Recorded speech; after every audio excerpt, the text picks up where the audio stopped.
Confissões. Santo Agostinho. Digitação, Lúcia Maria Czernik 2007. Livro 9. Capítulo 1. Colóquio. Ó Senhor, sou teu servo e filho de tua serva. Rompeste minhas cadeias, eu te sacrificarei uma vítima de louvor. Louve-me-te meu coração e minha língua, e que todos os meus ossos te digam, Senhor, quem semelhante a ti? Que eles te digam essas palavras e que me respondas e digas à minha alma, eu sou tua salvação. Quem sou eu, e como era? Que males não tive em minhas obras, ou, se não em minhas obras, em minhas palavras, ou, se não em minhas palavras, em minha vontade. Mas tu, Senhor, bom e misericordioso, puseste os olhos na profundeza de minha morte, e purificaste com tua destra o abismo de corrupção de minha alma. Tratava-se agora apenas de não querer o que eu queria, e de querer o que tu querias. Mas, onde esteve meu livre-arbítrio durante tantos anos? De que profundo e misterioso abismo foi ele chamado num instante, para que eu inclinasse a cerviz a teu jugo suave e o ombro a teu leve fardo, ó Cristo Jesus, meu auxílio e redenção. Quão suave foi para mim a privação de doçuras fúteis. Temia então perdê-las, como agora sentia prazer em deixá-las. Porque tu se afastavas de mim, e entravas em seu lugar, mais doce que qualquer prazer, mas não para a carne e o sangue, mais claro que toda a luz, mais oculto que qualquer segredo, mais sublime que todas as honras, mas não para os que exaltam a si mesmos. Minha alma já estava livre dos devoradores cuidados da ambição, do ganho, e do prurido dos apetites carnais, e falava muito comigo, ó Deus e Senhor meu, minha luz, minha riqueza, minha salvação. Capítulo 2. Adeus ao magistério. Pareceu-me de bom alvitre, em tua presença, não abandonar de modo ostensivo o ministério da minha língua, mas retirá-lo suavemente do mercado da loquacidade, para que dali por diante os jovens, que não se preocupam com tua lei ou paz, mas com as enganosas loucuras e contendas forenses, não comprassem de minha boca armas para seu furor. Felizmente faltavam pouquíssimos dias para as férias das vindimas. É provável que as férias de outono dos estudantes coincidissem com as férias dos tribunais, que se iniciavam em 22 de agosto, e terminavam em 15 de outubro. Decidi suportá-los até lá. Então me retiraria como de costume, e, resgatado por ti, não tornaria mais a vender meus ofícios. Esta minha determinação, te era conhecida, dos homens. Só a conheciam os de minha intimidade.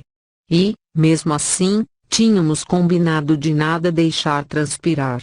Contudo, quando subíamos do vale de lágrimas, cantando o cântico gradual, série de salmos cantados pelos peregrinos que sobem os degraus do templo de Jerusalém, nos tinhas dado setas agudas e carvões destruidores contra a língua pérfida que contradiz, sob o pretexto de aconselhar e, como quem se alimenta, consome o que ama. Tinhas alvejado nosso coração com as setas do teu amor, e levávamos tuas palavras cravadas em nossas entranhas, os exemplos de teus servos, que das trevas trouxeram para a luz, e da morte para a vida, ardiam no fundo de nosso espírito em uma espécie de fogueira, que inflamava e consumia nosso torpor, para que não mais nos inclinássemos para as baixezas. Estávamos inflamados de tal ardor, que o vento da contradição das línguas dolosas não nos apagaria, antes fazia-nos arder mais e mais. Contudo, por causa de teu nome, que santificaste em toda a terra, nossa decisão e propósito teriam também quem os louvasse. Pareceria de certo modo jactância não aguardar as férias tão próximas, abandonar antes dessa data uma profissão pública, e exposta a todos, seria atrair sobre minha conduta todas as atenções, provocando comentários. Diriam que eu me adiantara às férias iminentes por querer parecer grande personagem. E de que me valeria que pensassem ou discutissem sobre minhas intenções, blasfemando sobre o meu bem. Além disso, nesse mesmo verão, devido ao excessivo trabalho didático, meus pulmões começaram a se ressentir, respirava com dificuldade, e as dores no peito e minha voz, que não saía clara ou prolongada, revelavam uma lesão. A princípio me sentia angustiado, vendo-me quase obrigado a abandonar o fardo do magistério ou, para me curar e convalescer, teria certamente de o interromper. Mas, quando nasceu em mim e se firmou a vontade plena de repousar e de ver que és o Senhor, então, tu sabes, meu Deus, que cheguei a me alegrar de encontrar esta desculpa verdadeira para moderar o sentimento das famílias, que por causa de seus filhos nunca me permitiram ser livre. Cheio dessa consolação, esperava que escoasse aquele tempo talvez uns 20 dias. Mas minguara minha coragem, porque já me abandonara a cobiça de ganho, que me ajudava a carregar este pesado encargo, e teria sucumbido se a paciência não tomasse o lugar da ambição. Talvez alguns de teus servos, meus irmãos, dirá que pequei nisso porque, estando com o coração já cheio de desejos de te servir, consenti ficar mais uma hora sentado na cátedra da mentira. Não discutirei. Mas tu, Senhor misericordiosíssimo, acaso não me perdoaste e resgataste também este pecado, junto com todos os demais horrendos e mortais na água santa do batismo? Capítulo 3. Dois amigos. Angustiava-se Verecundo por este nosso bem, porque se via afastado de nossa companhia pelos vínculos matrimoniais que o aprisionavam fortemente. Não era ainda cristão, como sua mulher, mas justamente nela encontrava o maior obstáculo que o impedia de entrar pelo caminho que havíamos começado a trilhar. Não queria ser cristão, dizia ele, senão do modo que justamente lhe era proibido. Contudo, com sua grande bondade, pôs à nossa disposição sua propriedade no campo pelo tempo que nos aprovesse. Tu, Senhor, haverás de recompensá-lo no dia da retribuição dos justos, pois já concedeste a graça. Porque, estando nós ausentes e já em Roma, atacado de uma enfermidade corporal, Verecundo saiu desta vida depois de se fazer cristão e crente. Assim te compadeceste não apenas dele, mas também de nós, para que quando pensássemos na grande generosidade que teve conosco este amigo, não nos afligíssemos de dor intolerável por não poder contá-lo entre os de tua grei. Graças te sejam dadas, ó Deus nosso. Somos teus, tuas exortações e consolos o indicam.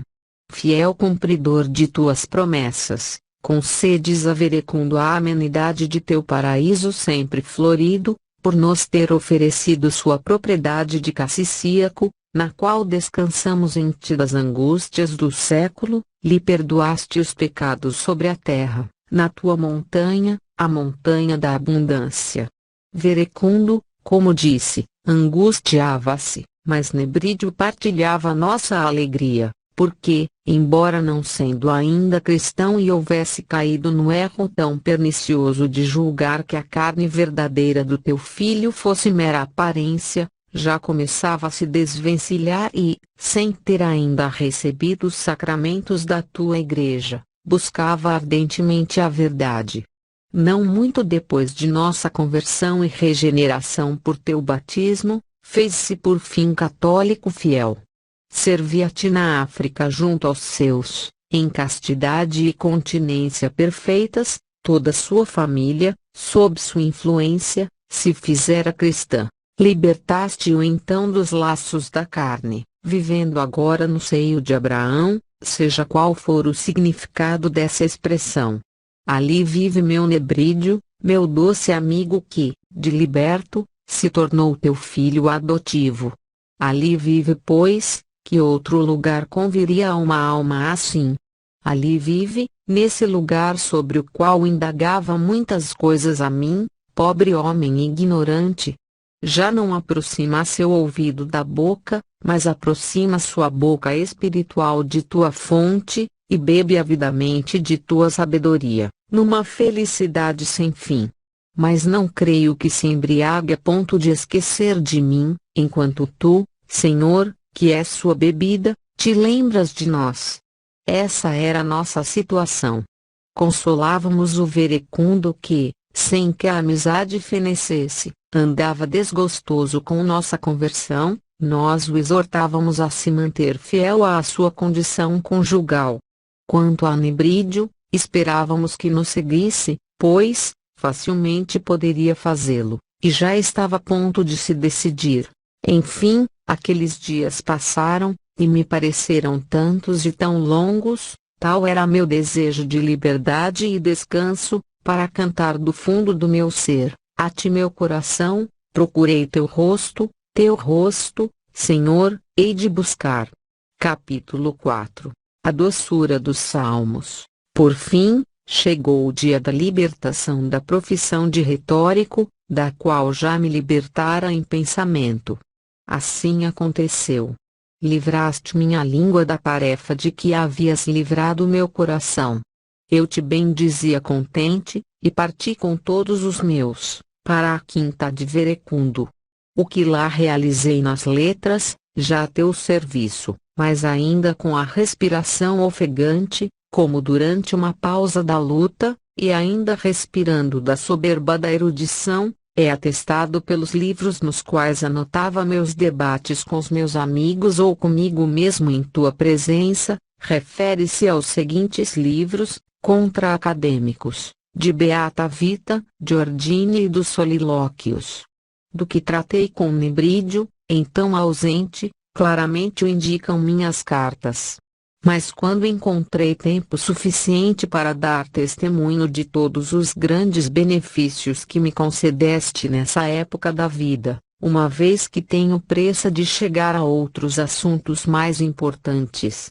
Volta-me e me é doce confessá-lo, Senhor, a lembrança dos estímulos internos com que me domaste, o modo como me aplanaste a alma derrubando as colinas e montanhas de meus pensamentos, como endireitaste meus caminhos tortuosos e suavizaste minhas asperezas, como também submeteste Alípio o irmão de meu coração ao nome de teu Filho único, Jesus Cristo, Senhor e Salvador nosso, nome que ele mal suportava em minhas obras, porque preferi o cheiro dos soberbos cedros das escolas, já abatidos pelo Senhor, ao odor das salutares ervas de tua igreja, antídoto contra o veneno das serpentes. Que invocações elevei a ti, meu Deus, lendo os salmos de Davi, cânticos de fé, hinos de piedade, que expulsavam de mim todo o sentimento de orgulho. Eu era ainda inexperiente de teu verdadeiro amor, e dividia minhas horas de lazer com Alípio, catecúmeno como eu. Minha mãe estava conosco. Ao aspecto da mulher ela aliava a fé varonil, a calma da velhice, a ternura de mãe e a piedade de cristã. Que exclamações elevei a ti naqueles salmos, e como me inflamava com eles em teu amor. Incendiava-me em desejos de recitá-los, se fosse possível, ao mundo inteiro, para rebater a soberba do gênero humano. Com efeito, em todo o mundo se cantam. Não há ninguém que se subtraia a teu calor. Com que veemente e dolorosa indagação me levantava contra os maniqueístas. E de novo me compadecia deles por ignorarem esses sacramentos, esses remédios, investindo loucamente contra o antídoto que poderia curá-los. Gostaria que estivessem perto de mim, sem que eu soubesse, e que vissem meu rosto e ouvissem minhas exclamações quando lia o Salmo 4 naquelas minhas férias, e percebessem os efeitos salutares que me produzia este salmo, quando te invoquei, tu me escutaste, ó Deus de minha justiça. Dilataste minha alma na tribulação. Compadece-te, Senhor, de mim, e ouve minha prece. Se me ouvissem sem eu o saber, para que não pensassem que eram por causa deles as palavras que eu entremeava as do salmo, porque realmente nem eu diria tais coisas, nem as diria daquele modo, se soubesse da sua presença, e, mesmo que as palavras fossem as mesmas, ele não as entenderiam como eu as dizia a mim mesmo, diante de ti, na íntima efusão dos afetos de minha alma. Estremeci de medo, ao mesmo tempo me abrasei de alegre esperança em tua misericórdia, ó Pai. E todos estes sentimentos saíam pelos meus olhos e pela voz quando, dirigindo-se para nós, teu espírito de bondade nos dizia: filhos dos homens, até quando sereis duros de coração? Por que mais a vaidade buscais a mentira? Também eu tinha amado a vaidade e buscado a mentira. Mas tu, Senhor, já havias glorificado teu eleito, ressuscitando de entre os mortos e colocando-o à tua direita, de onde haveria de nos enviar, segundo a promessa, o Paráclito, o Espírito da Verdade. O Senhor estava glorificado, ressuscitando de entre os mortos, e subindo aos céus. Antes o Espírito ainda não tinha sido dado, porque Jesus ainda não tinha sido glorificado. Clama o profeta: até quando sereis duros de coração? Por que mais a vaidade buscais a mentira? Sabeis que o Senhor já glorificou a seu santo. Clama: até quando? Clama, sabei. E eu sem o saber durante tanto tempo, amando a vaidade e buscando a mentira. Por isso tremi quando ouvi, porque me lembrei de ter sido igual àqueles a quem tais palavras eram dirigidas. Os fantasmas que eu havia tomado pela verdade nada mais eram do que vaidade e mentira. Ah! As queixas fortes e profundas que me inspiravam a dor da recordação. Oxalá as tivessem ouvido os que ainda amam a vaidade e buscam a mentira. Talvez também se perturbassem e vomitassem seu erro. E tu os terias ouvidos quando clamassem por ti, porque morreu por nós de verdadeira morte corporal aquele que intercede por nós diante de ti. Eu lia: irai-vos, e não queirais pecar. Como me perturbavam tais palavras, meu Deus!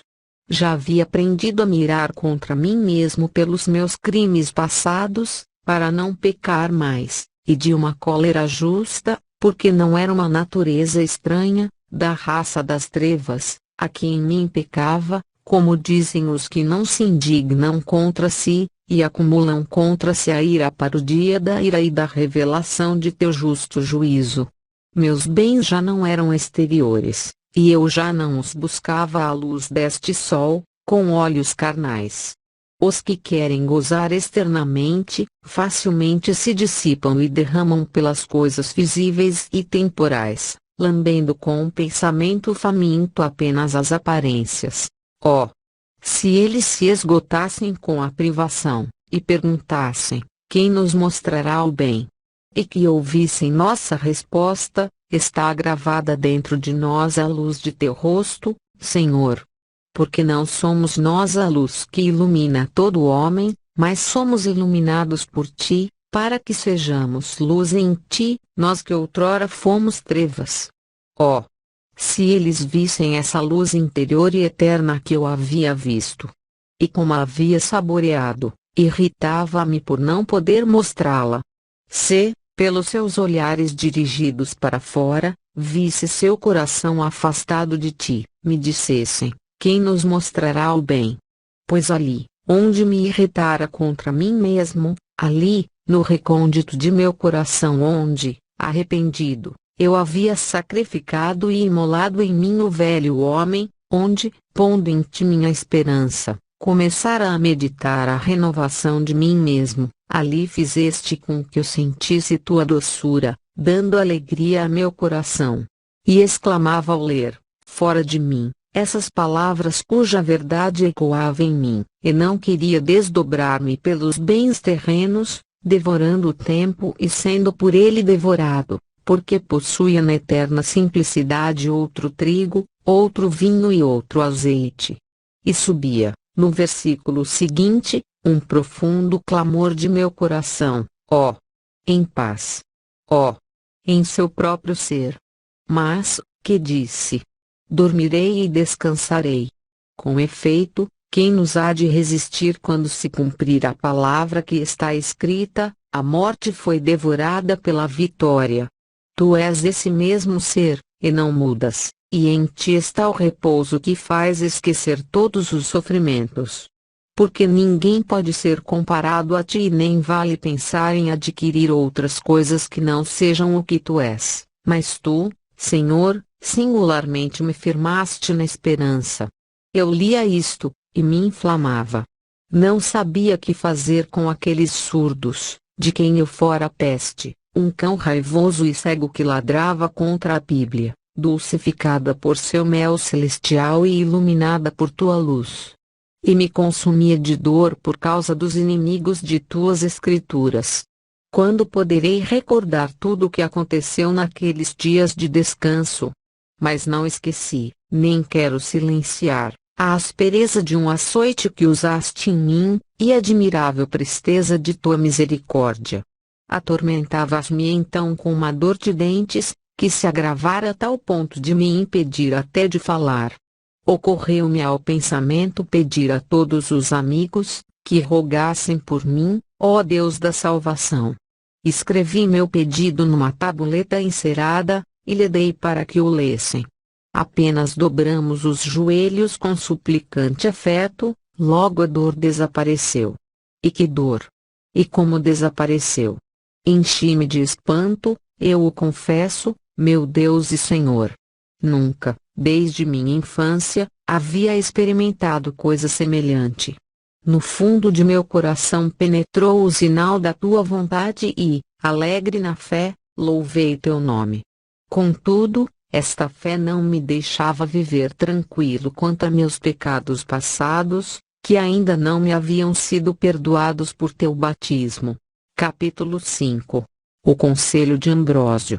Terminadas as férias, informei aos milaneses que providenciassem para seus estudantes outro vendedor de palavras, visto que determinara consagrar-me a teu serviço, e mesmo porque não podia mais exercer aquela profissão pela dificuldade de respirar e pelas dores que sentia no peito.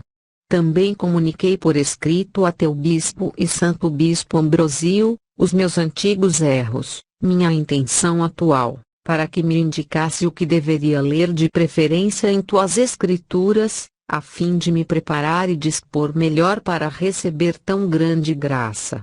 Ele me indicou o profeta Isaías, creio que porque anuncia mais claramente que os demais o evangelho e vocação dos gentios.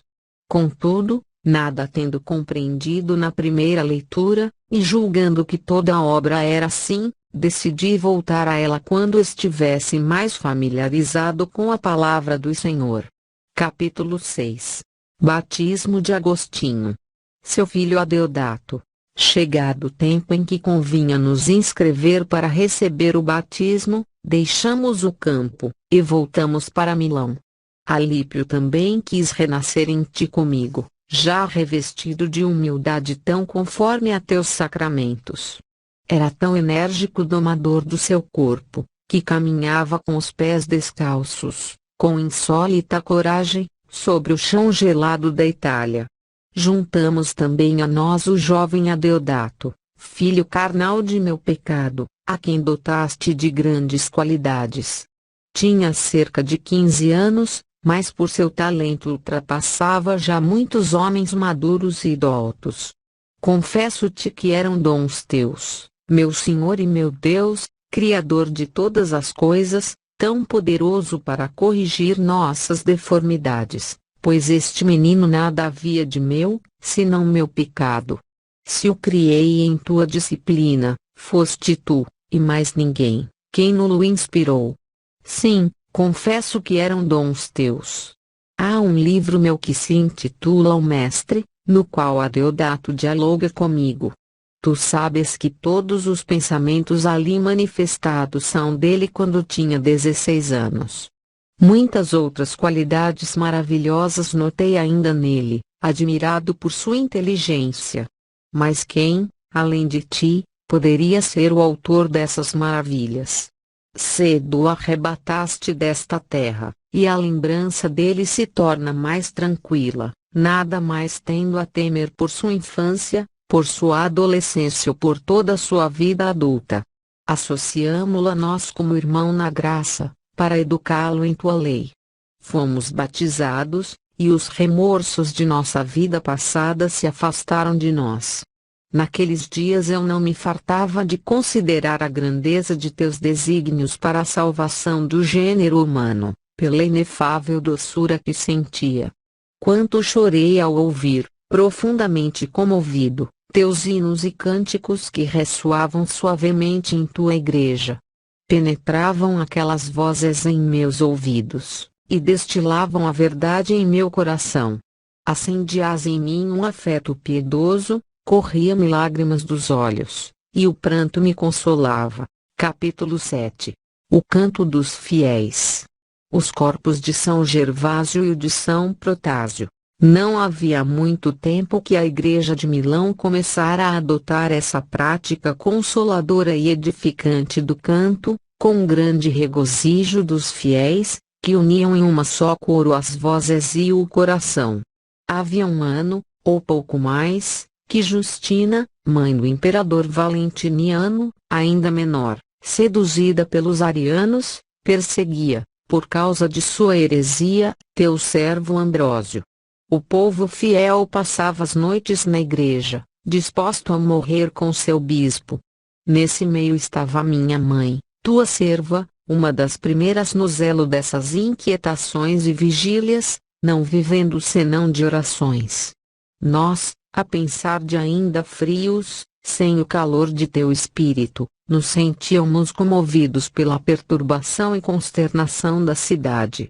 Foi então que se fixou o costume de cantar hinos e salmos, como se faz no Oriente, para que os fiéis não se consumissem no tédio e na tristeza. Desde esse dia esse costume manteve-se, e no resto do mundo, quase todas as tuas comunidades de fiéis passaram a adotá-lo. Foi também nessa época que revelaste em sonho ao bispo Ambrósio o lugar em que jaziam ocultos os corpos dos mártires Gervásio e Protásio, que durante muito tempo, conservastes intactos no tesouro de teus segredos, a fim de revelá-los no momento oportuno para refrear o furor de uma mulher, embora imperatriz.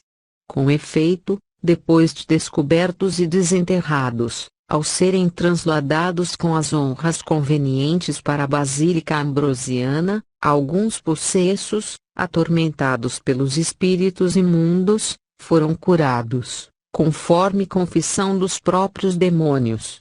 Também um cidadão, cego havia muitos anos, e muito conhecido na cidade, perguntou a razão daquele alvoroço e alegria populares. Informado, pediu a seu guia que o levasse até às relíquias. Lá chegando, obteve permissão para tocar com um lenço o ataúde de teus santos, cuja morte havia sido preciosa a teus olhos. Feito isto, aplicou o lenço aos olhos, que imediatamente se abriram. A notícia do milagre logo se propagou, e imediatamente se ouviram teus louvores com fervor. E o coração de tua inimiga, sem se converter à tua fé, reprimiu contudo o furor da perseguição. Graças te dou, meu Deus. De onde e para onde guiaste minha memória, para que também te confessasse estes acontecimentos que, embora grandes, eu já havia esquecido e omitido. Todavia, quando assim exalava o odor de teus perfumes, eu ainda não corri atrás de ti. Eis que redobrava minhas lágrimas ao ouvir teus cânticos. Outrora eu suspirava por ti, e enfim respirava o pouco ar de uma choça de feno, alusão ao profeta Isaías, 40,6, capítulo 8.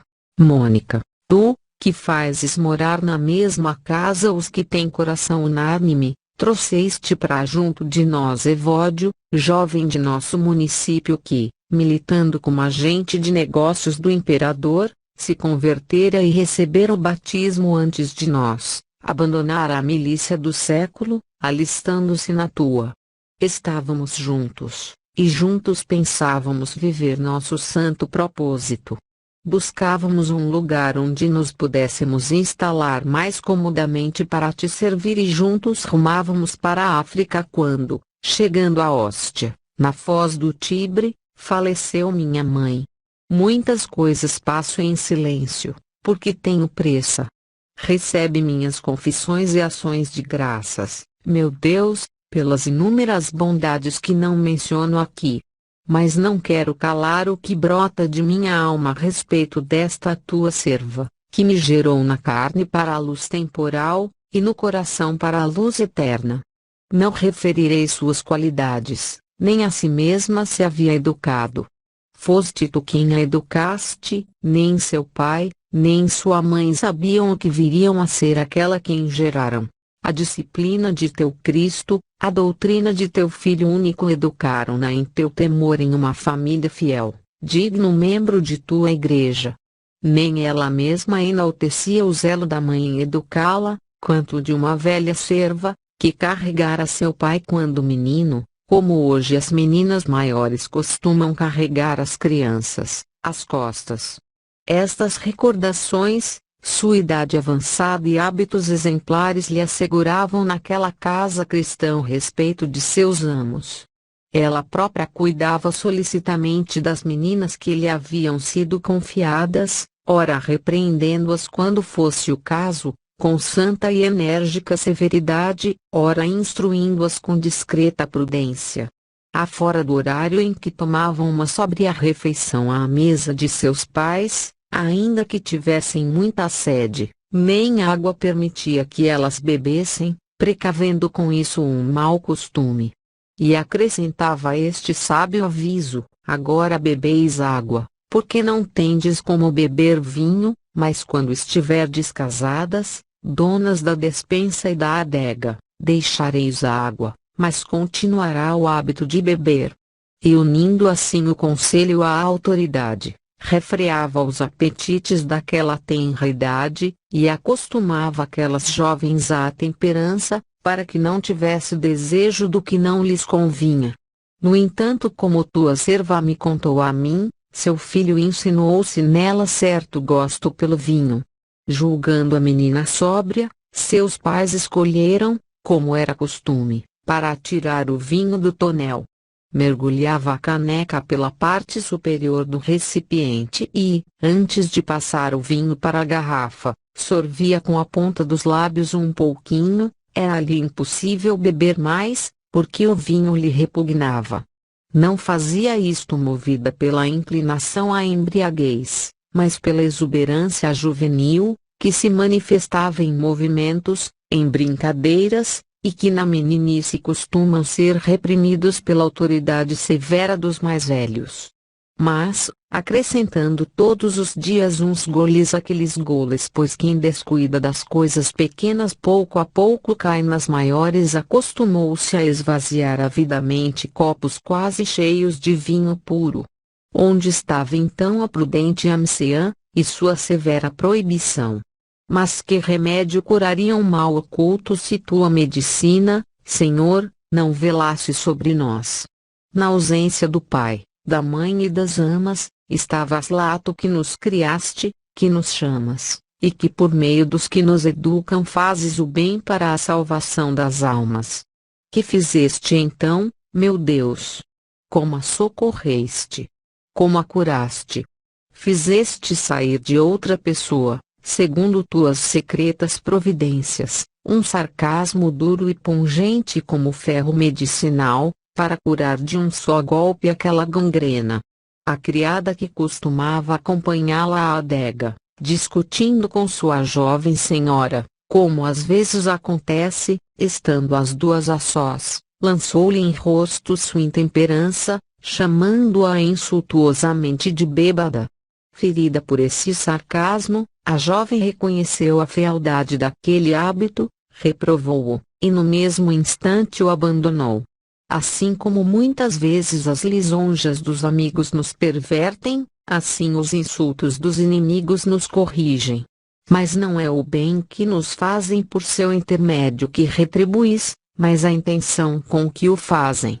Aquela criada zangada pretendia ofender sua jovem senhora, e não corrigi-la, e se o fez às escondidas foi só por força da circunstância do lugar e tempo, ou para que não viesse a sofrer por denunciar tão tarde o costume de sua senhora. Mas, tu, Senhor, governador do céu e da terra, que desvias para teus desígnios as águas da torrente e regulas o curso turbulento dos séculos, curaste a loucura de uma alma com a insânia de outra.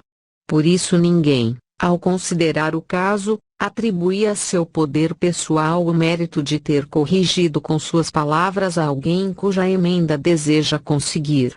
Capítulo 9. Esposa e mãe exemplar. Educada assim na modéstia e na temperança, mais sujeita a seus pais pela tua mão que por seus pais a ti, logo que chegou à idade núbil, foi dada em matrimônio a um homem, a quem serviu como a Senhor. Procurou conquistá-lo para ti, falando zero-lhe de ti com suas virtudes, com as quais tu a tornavas bela e reverentemente amável e admirável ante seus olhos.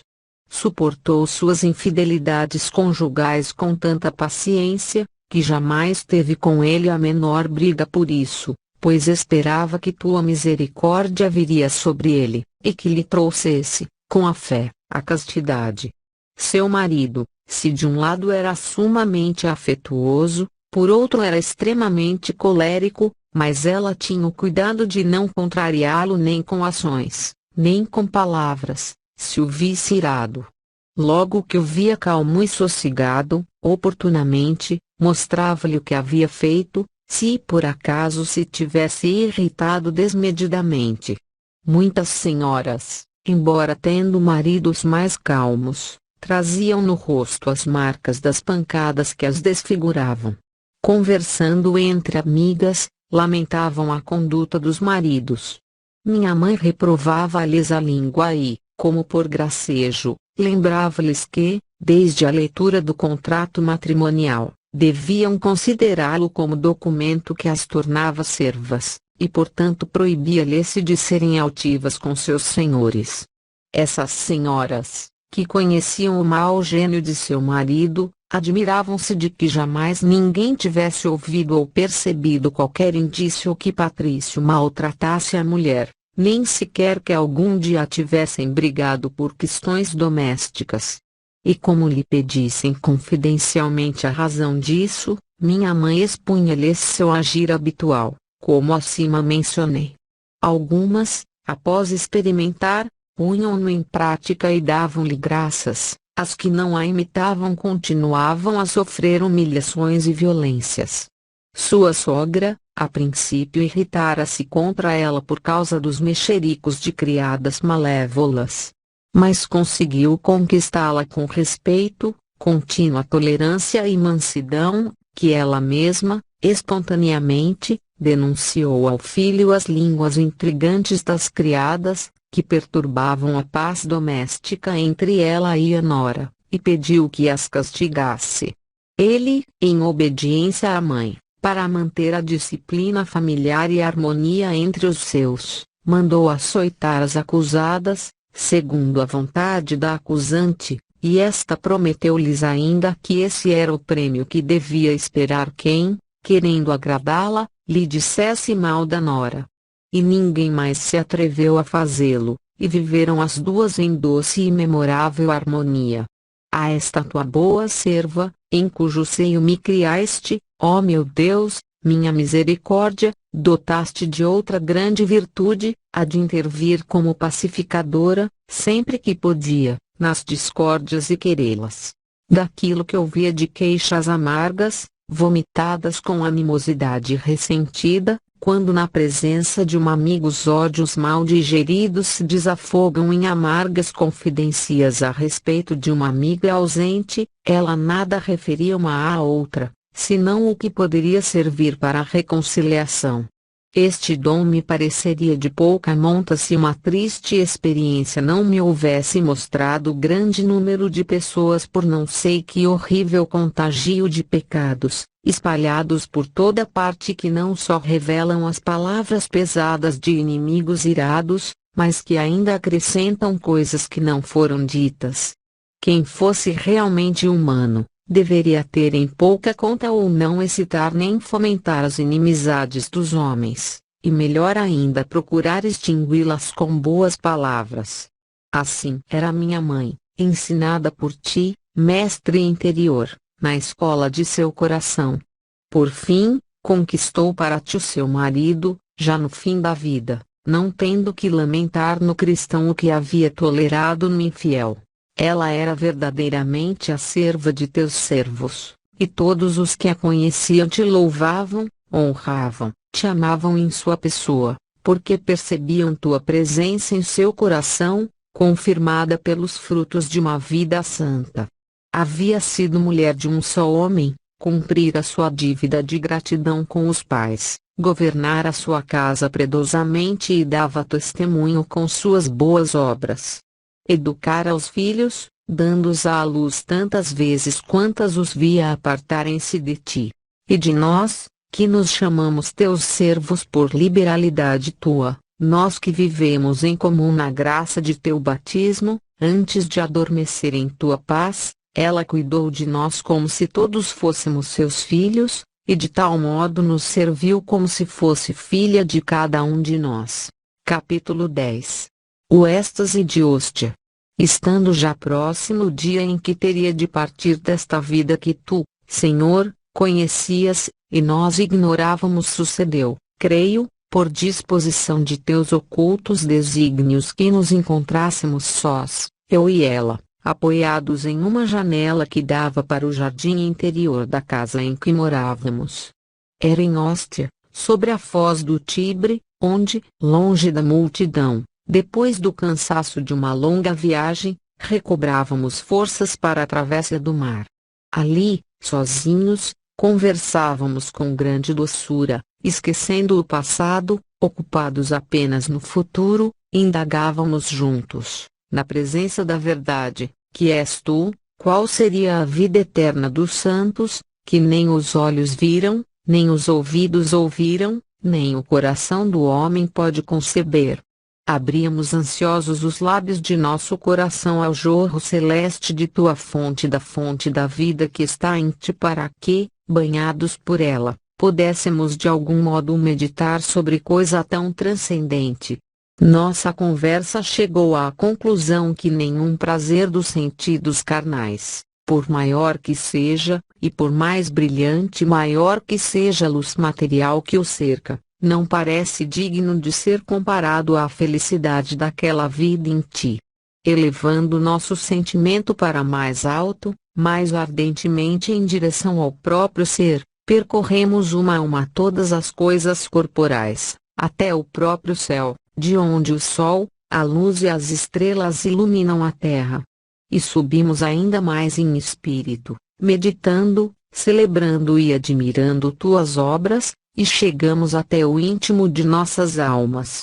E fomos além delas, para alcançar a região da abundância inesgotável, onde apacentas eternamente a Israel com o alimento da verdade, lá onde a vida é a própria sabedoria, por quem foram criadas todas as coisas, as que já existem e as vindouras, sem que ela própria se crie a si mesma, pois existe agora como antes existiu e como sempre existirá. Antes, nela não há nem passado, nem futuro, ela apenas é, porque é eterna, mas ter sido ou haver de ser não é próprio do ser eterno.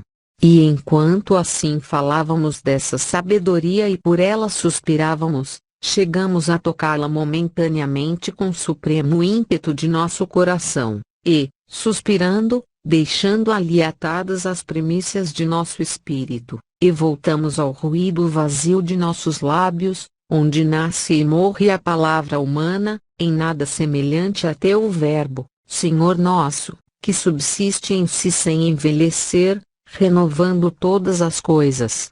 E dizíamos, suponhamos que se calasse o tumulto da carne, as imagens da terra, da água, do ar e até dos céus, e que a própria alma se calasse, e se elevasse sobre si mesma não pensando mais em si, se calassem os sonhos e revelações imaginarias e, por fim, se calasse por completo toda a língua, todo o sinal, e tudo o que é fugaz, uma vez que todas as coisas dizem a quem sabe ouvi-las.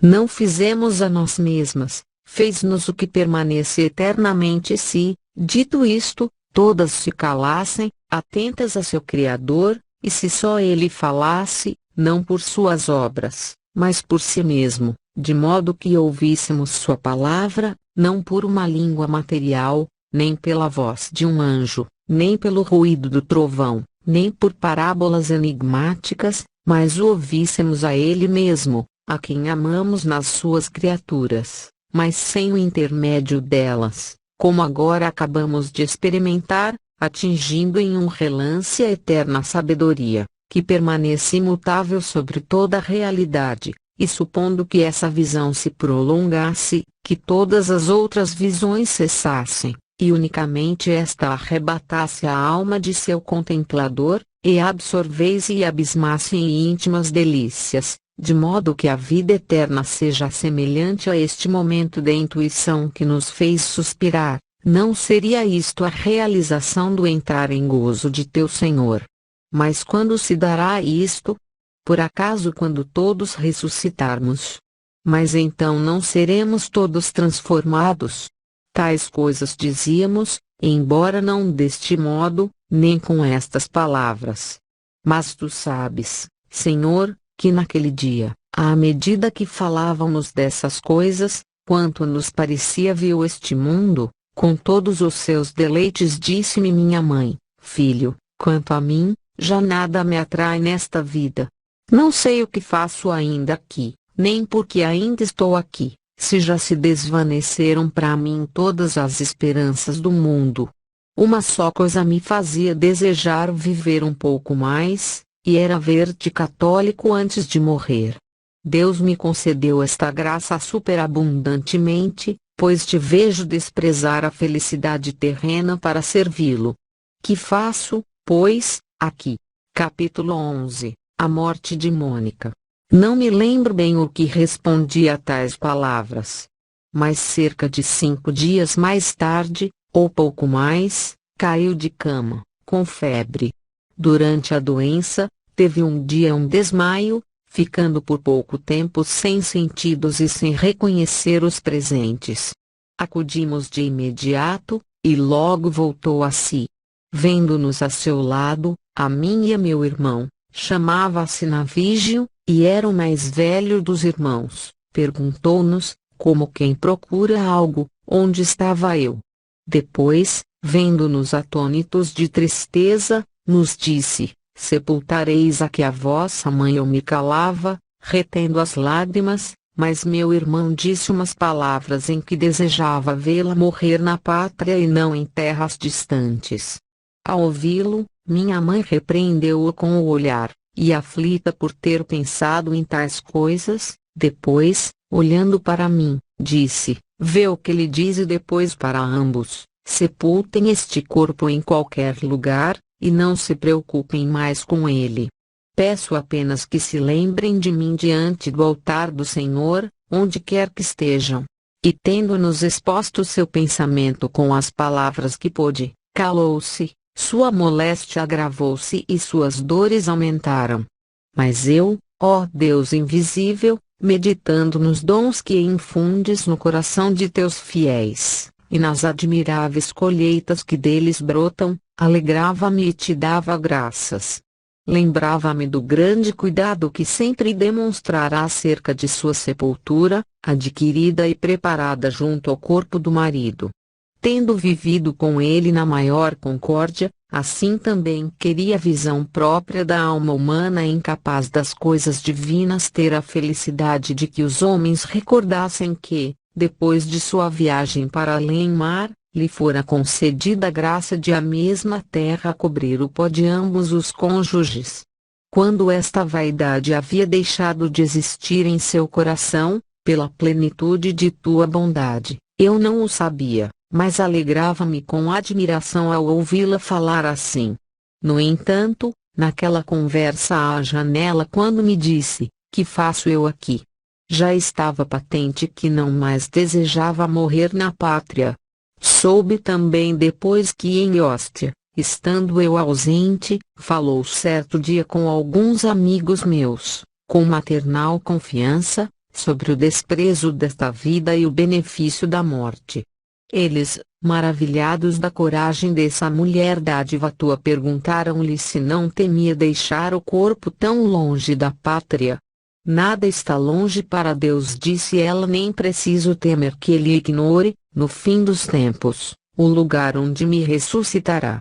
Por fim, 9 dias após cair enferma, aos 56 anos de idade e aos 33 da minha, aquela alma santa e piedosa libertou-se do corpo. Capítulo 12. As lágrimas negadas. Fechei-lhe os olhos, e uma tristeza imensa invadiu-me o coração, e já me ia desfazer em lágrimas. Ao mesmo tempo, meus olhos, obedecendo ao enérgico poder de minha vontade, fechavam sua fonte até secá-la. Como foi angustiosa essa luta! E foi quando ela deu o último suspiro, que o meu filho Adeodato rebentou em soluços, mas, instado por todos nós, se calou. Deste modo sua voz juvenil, voz do coração, calou em mim essa espécie de emoção pueril que me provocava o pranto. De fato, não julgávamos correto celebrar aquele funeral com lágrimas e choro, pois tais demonstrações deploram geralmente o triste destino dos que morrem, ou sua total extinção. A morte de minha mãe não era uma desgraça, e ela não morria para sempre, e disto estávamos certos pelo testemunho de seus costumes, por sua fé sincera e outras razões inequívocas. Que era então o que tanto me pungia, senão a ferida recente causada pelo rompimento repentino de nosso dulcíssimo e querido convívio. Era para mim grande consolação o testemunho que dera de mim, quando nesta última enfermidade, respondendo com ternura às minhas atenções, chamava-me de bom filho, e recordava com grande afeto nunca ter ouvido de minha boca uma só palavra dura ou injuriosa contra ela. Entretanto, o que era, meu Deus e meu Criador, a solicitude que eu lhe tributava, em comparação com o devotamento servil que por mim suportava?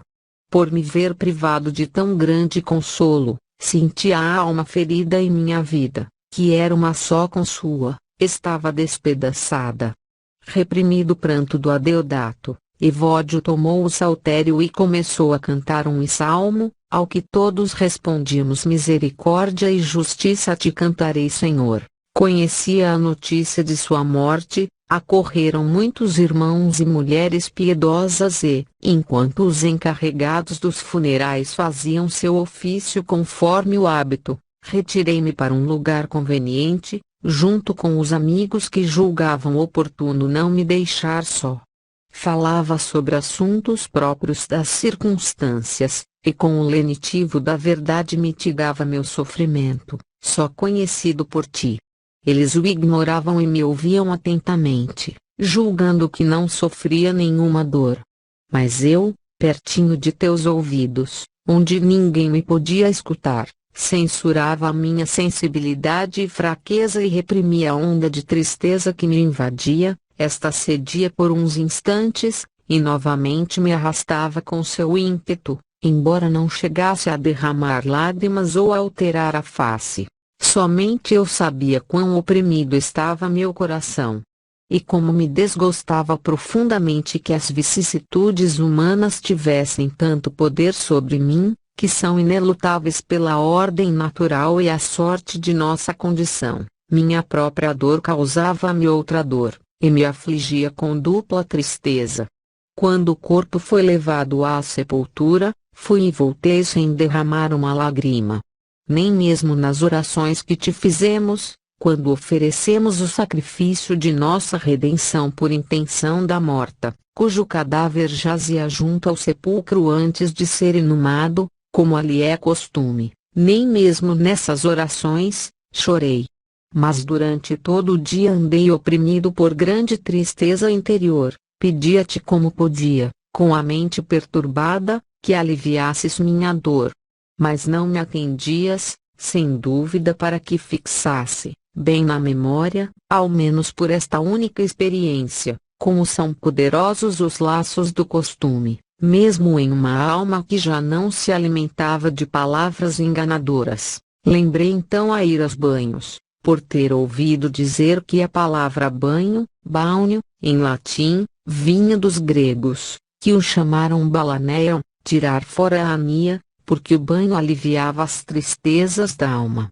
Mas eu confesso à tua misericórdia, ó Pai dos órfãos, depois do banho fiquei como estava antes, porque meu coração não expulsou o amargor de sua tristeza. Depois adormeci. Ao despertar, minha dor estava mitigada, só, em meu leito, lembrei-me dos versos cheios de verdade de teu Ambrósio. Porque, na verdade tu és Deus, Criador de quanto existe, de todo o mundo supremo governante, que o dia vestes com tua luz brilhante, e de sonhos gratos a noite triste a fim de que os membros cansados o descanso ao trabalho prepare. E as mentes cansadas, repare os peitos de pena oprimidos depois, pouco a pouco voltava aos sentimentos de antes sobre tua serva. Recordava de sua piedade para contigo, de sua solicitude e paciência comigo, da qual subitamente me via privado. E senti consolação em chorar diante de ti, por causa dela e por ela, e por minha causa e por mim. E deixei que as lágrimas reprimidas corressem à vontade, estendendo-as como um leito reparador sob meu coração. Teus ouvidos eram os que ali me escutavam, e não os de nenhum homem, que pudesse interpretar com soberba meu pranto.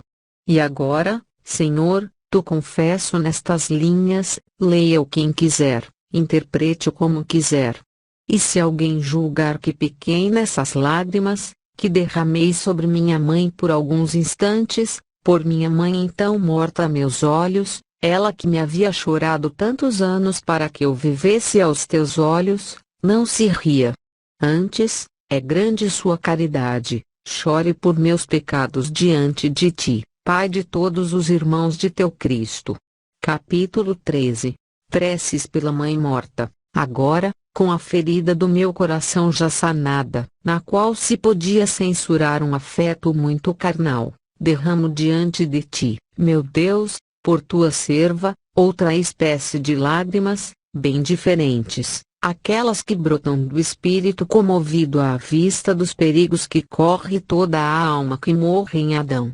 É verdade que minha mãe, vivificada em Cristo, antes mesmo de ser livre dos laços da carne, viveu de tal modo, que teu nome era louvado em sua fé e em seus costumes. Contudo, não me atrevo a dizer que desde que a regeneraste no batismo não saiu de sua boca nenhuma palavra contrária à tua lei. Porque a verdade, que é teu filho, disse, quem chamar a seu irmão de louco será réu do fogo da geena.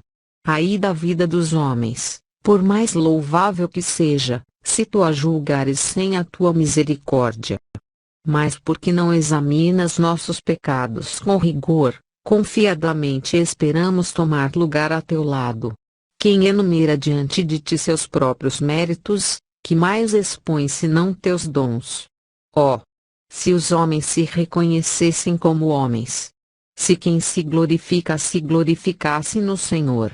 Por isso, Deus de meu coração, minha vida e minha glória, esquecendo por um momento as boas ações de minha mãe, pelas quais te dou graças com alegria, peço-te agora perdão por seus pecados. Ouve-me pelos méritos daquele que é o médico de nossas feridas, que foi suspenso do madeiro da cruz e que, sentado agora à tua direita, intercede por nós junto a ti.